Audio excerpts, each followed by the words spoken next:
बिस्मिल्लाहिर्रहमानिर्रहीम। अस्सलाम वालेकुम नाज़रीन, आप देख रहे हैं अनोखा अंदाज। मैं आपका होस्ट जमाल सिद्दीकी। उम्मीद करता हूँ आप खुश खुर्रम होंगे। नाज़रीन इकराम, आज की सबसे बड़ी खबर जो आपके साथ शेयर करूंगा, जो आपके लिए ब्रेकिंग न्यूज़ होगी कि जुमे का वो दिन मुकर्रर कर दिया गया है जब बकिया ऑडियोज़ को जो है वो रिलीज़ किया जाएगा। एक नोटिफिकेशन गैर मुसद्दिका तौर पर, क्योंकि ये तमाम चीज़ें गैर मुसद्दिका हैं, मुसद्दिका इतलात कुछ भी नहीं है। सिर्फ 4 ऑडियो लीक्स अब तक हुई हैं और बकिया के बारे में ये कहा जा रहा है कि जुमे के दिन जो है वो बाकायदा तौर पर उसका इजरा किया जाएगा, जिसमें किन किन लोगों का खुलासा किया जाएगा ये सबसे अहमियत का हामिल है। क्योंकि यहाँ पे ये कहा जा रहा है कि इस वक्त जितनी भी डीलिंग्स हुई हैं, ख़ास तौर पे चाहे वो सियासी मामलात की हों, अस्करी क़यादतों के मामलात की हों, तमाम की जो है वो ऑडियो रिलीज़ कर दी जाएगी, जो कि एक दर्दसर बन सकती है। इस वक्त हुकूमत, आवाम, सब के लिए ये परेशानी का बायस है कि आखिर इस तरह की ओछी हरकत कर कौन रहा है।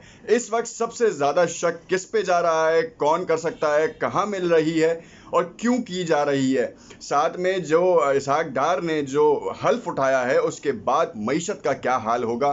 क्या वक्ती तौर पर डॉलर की कीमत नीचे आ रही है, रुपए की कदर बढ़ रही है, सोना नीचे आ रहा है और दूसरी चीज़ें जो हैं वो इसी तरीके से चलती आ रही हैं।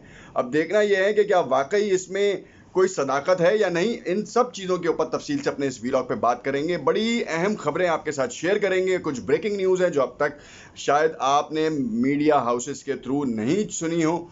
साथ जुड़े रहने के लिए चैनल को सब्सक्राइब एंड लाइक ज़रूर कीजिएगा, क्योंकि इस वक्त इसमें बहुत सारी मालूमात हम देते हैं, फैक्ट्स एंड फिगर्स के ऊपर हैं, गैर अनबाइस्ड होती है हमारी रिपोर्टिंग, और जो तज्जिया देते हैं, जो ओपिनियंस देते हैं, वो उन फैक्ट्स के ऊपर डिपेंड कर रही होती है जो कि नज़र भी आ रहा होता है। खैर, सबसे पहले आपको बात करेंगे कि इस वक्त की जो ऑडियो लीक्स का मामला था, जिसके बाद इमरान खान ने भी एक ऑडियो के बारे में तस्करा किया और उसके बाद कुछ वजारत के लोगों ने कहा कि इमरान खान जो है बेतुकी हाँक रहे हैं और कह रहे हैं कि इस ऑडियो से मरियम नवाज़ और नवाज़ शरीफ की जो ऑडियो लीक्स होंगी तो वो एक और तहलका मचाएंगी, और जिससे ये तासुर मिलता नज़र आ रहा है कि पीटीआई ने ये ऑडियो लीक्स को जो है वो जमा किया और उसके बाद डार्क वेब के ऊपर इन्होंने सेल आउट के लिए लगा दिया। तकरीबन 8 रुपए की जो है 8 अरब रुपए की जो है कहानी जाती जा रही है। मगर इस वक्त सिद्दीक जान ने कुछ दिन पहले जो है इस बात का इशारा दिया था कि हुकूमत जो है वो डील कर रही है, डील कामयाब नहीं हो पाई है। और आज जो एक इतला आई है सामने कि वो जुमे के दिन एक तहलका खेज, सनसनी खेज जो है मामला सामने आएगा। मुस्लिम लीग नवाज़ के लिए जुमे का दिन जो है वो वैसे ही बड़ा भारी रहा है। उनके बहुत से मामला जुमे के दिन ही ख़राब हुए हैं और ये मामला भी कहा यह जा रहा है कि जो ऑडियो लीक्स हैं ये एक अलग ही तहलका मचाएंगे। और इस तहलके में बहुत सारे हैं मामलात। अगर मैं आपको गाहे बगाहे बताता भी जाऊं कि इन मामलात में जो सबसे ज़्यादा कहा जा रहा है कि जो सियासी मामलात हैं, उनमें जिन लोगों का हालात, जिन लोगों के नाम शामिल हैं, वो आपके साथ शेयर भी कर दूं ताकि आप लोग भी जो हैं वो इससे वो कर सकें। अनडिस्क्लोज रीजंस के लिए जो है वो कहा गया है audios include interaction with journalist. जितने भी जर्नलिस्ट के साथ इंटरेक्शन हुआ, जिनको टास्क दिया गया, जो ये एक आम तासुर मिलता है कि हुकूमत जर्नलिस्ट को टास्क देती है, एंकर साहिबान को टास्क दिया जाता है और उसी से रिलेट करते हुए प्रोग्राम्स किए जाते हैं और हुकूमत की साख को बुरा या अच्छा बनाने में ही इन एंकर्स का बड़ा काम होता है। मीडिया हाउसेस जो हैं वो इसके ऊपर काम कर रहे होते हैं, मुतादिद, मैं सबकी बात नहीं कर रहा मगर मुतादिद।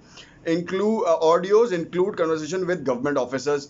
अब ये इतनी अहम मालूमात हैं, अगर तो ये रिवील होती हैं तो ये पूरे कौम के लिए, चाहे वो अपोजिशन से कोई ताल्लुक़ रखता है, चाहे वो हुक्मरान जमात का कोई हिस्सा है, या फिर वो किसी भी तरह से इस मुल्क के साथ जुड़ा हुआ है, तो उसके लिए ये एक बाइसे तशवीश है।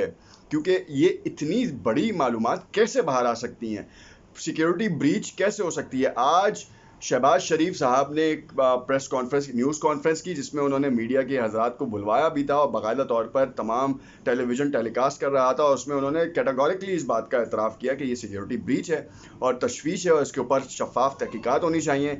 जो कल्प्रिट्स हैं उनको जो है वो कैफरे किरदार तक पहुँचाया जाए, क्योंकि इस वक्त जो मालूमात है कुछ हिडन है। सीगा राज में हमने भी आपको रखी हैं कि audios include conversation with the premier military supervisors, heads और ब्ला ब्ला ब्ला। کیونکہ یہ وہ کنورسیشن ہوتی ہیں جو ملک کی سلامتی کے لیے ہوتی ہیں. ان کو ریویل چاہے عمران خان اس پوسٹ پہ ہوں, آصف علی زرداری صاحب اس پوسٹ پہ ہوں, نواز شریف اس پوسٹ پہ ہوں, شہباز شریف اس پوسٹ پہ ہوں, کبھی بھی یہ نہیں ہو سکتا کہ ہمارے اپنے سیکیورٹی ایشوز کی بریچ ہو. تو اس وقت حکومت ہو یا اپوزیشن, وہ ایک پیج پہ ہے. اب یہ سیاسی بیانات دینا کہ ایک آڈیو آ جائے گی, یہ سیاسی معاملات کے لیے یہ بات چیت کی جاتی ہے, جس کے طور پہ ایک عام سیاسی لیڈر کہے یا ایک مقبول سیاسی لیڈر کہے, مگر اس کو سیکیورٹی سے جوڑنا قابل مذمت ہے. سب سے پہلا سوال جو اٹھتا ہے کہ سیکیورٹی بریچ ہوئی کیسی. دوسرا سوال یہ اٹھتا ہے کہ اب تک اس کو کیوں آئیڈینٹیفائی نہیں کیا گیا. تیسرا سوال یہ اٹھتا ہے کہ 22 اگست سے اب تک کیا سو رہے تھے سب. چوتھا سوال جو اٹھ رہا ہے وہ یہ ہے کہ 4 آڈیوز کے لیک ہونے کے بعد حکومت کے طرف سے جو ہے وہ جوابات تو آ رہے ہیں, مگر اس کے اوپر کوئی کام نہیں ہو رہا. مریم اورنگزیب کے ساتھ جو معاملہ ہوا اس میں تقریباً 14 پاکستانی آئیڈینٹیفائی ہو گئے, ان کا نائکاپ کینسل ہو رہا ہے, ان کی شہریت کینسل ہو رہی ہے. یہ کیا طریقہ کار ہے؟ یہ طریقہ کار تو سراسر غلط ہے. کورٹ میں چیلنج ہو جائے گا. آپ اپنی ہی بدنامی کر رہے ہیں اور پاکستانیوں کا نام انٹرنیشنل لیول پہ خراب کر رہے ہیں. اگر ایک نے کام خراب کیا تو آپ اور پاکستان کا نام بدنام کر کے ان کا شہری حقوق چھین رہے ہیں. کیسے آپ کس قانون کے تحت آپ جو ہیں وہ ان کی شہریت کو معطل کر سکتے ہیں, ان کے نائکاپ کو کینسل کر سکتے ہیں؟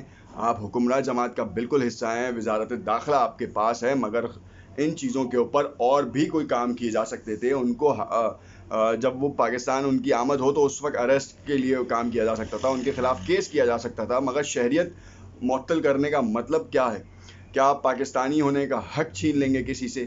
یہ خیر بہت الگ بات ہے, مگر ڈائریکشنز کہاں جا رہی ہیں؟ جو ڈائریکشنز ہونی چاہیے وہ شاید ہماری نہیں ہیں. مگر اس وقت وزیر اعظم شہباز شریف نے بہت سارے سوالوں کے جوابات دیے, جس میں انہوں نے کہا کہ عمران خان نے مجھے بھکاری کہا, مجھے جلسوں میں میری تقاریر چلائیں تو میں اپنے لیے نہیں مانگ رہا تھا. 1997 سے میں اپنے خرچے کے اوپر غیر ملکی دورے کر رہا ہوں, میں نے کوئی پیسہ جو ہے وہ حکومت سے نہیں لیا. انہوں نے باقاعدہ طور پر اپنی تمام چیزوں کے بارے میں بتایا.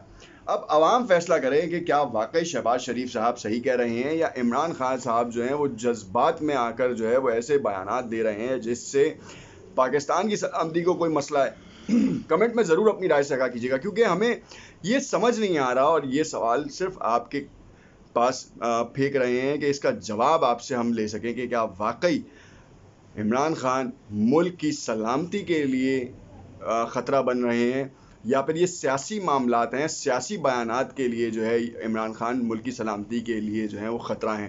کیونکہ ہم نے ماضی میں بھی دیکھا اور ابھی بھی دیکھ رہے ہیں, اور اس وقت آگے آنے والے حالات بھی دیکھ رہے ہیں. اسحاق ڈار کے آنے کے بعد معیشت کا بھٹا بیٹھتا ہے یا اور تیزی سے چلنا شروع ہوتا ہے, یہ تو آنے والا وقت بتائے گا. کیونکہ انیشیل اسٹیج کے اوپر ایک کہا یہ جا رہا ہے کہ 10 روپے جو ہے وہ ڈالر اپنی قیمت کھو چکا ہے, اور ساتھ میں تقریباً 8,000 روپے جو ہے وہ فی تولہ سونا نیچے آ چکا ہے, جو کہ یہ مثبت اشارے تو دے رہا ہے, مگر یہ دور رس نتائج کیسے نکلیں گے یہ بڑا ایک اہم سوال ہے. اس کا جواب اب سے کچھ دیر بعد آپ کو ایک ویڈیو میں دیں گے. کچھ حقائق ہمارے پاس بھی آنے والے ہیں, کچھ میٹرز آپ کے ساتھ شیئر کریں گے. دیکھتے رہیے گا انوکھا انداز, جڑے رہیے گا. اور اب ہم آپ کو بتائیں کہ ہم آپ کے لیے انٹرنیشنل کوریج دوبارہ سے سٹارٹ کر رہے ہیں, مڈل ایسٹ کی خاص طور پر. شکریہ.